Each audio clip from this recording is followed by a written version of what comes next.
Hey everyone, and welcome back to another video. And in this video, I'm going to show you how to pair your iPhone to your Samsung Smart TV. Now this video is going to be particularly useful for individuals who have a Samsung Smart TV. How do you actually pair your iPhone to it?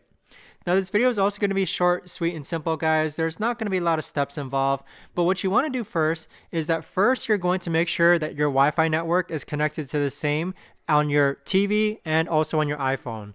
Meaning that make sure that your iPhone and your TV are connected to the same exact Wi-Fi network. Next, you're going to go into your Samsung Smart TV, click on Settings, and then on this tab here, you want to navigate to where it says General.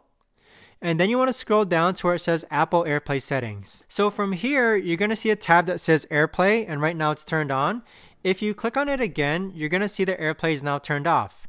But if I click on it again, you're going to see that AirPlay is now turned on. Next, you want to go ahead and grab your phone and then swipe down. So here, you're going to see an icon that says Screen Mirroring. Click on Screen Mirroring, and then you'll see your Samsung Smart TV appear here. So mine is called Living Room TV, and then there you have it. That is how to pair your iPhone to your Samsung Smart TV. Now, depending on which application that you're on, you could actually go ahead and change the orientation of your iPhone, which will also change the orientation of your Samsung Smart TV. But that right there, guys, is the best and easiest way that I know of to actually go ahead and pair your iPhone to your Samsung Smart TV. If you guys know of a better or easier way to actually do this, let me know in the comments down below. I would love to know. Thanks so much for watching, everyone, and I'll see you guys all in the next video.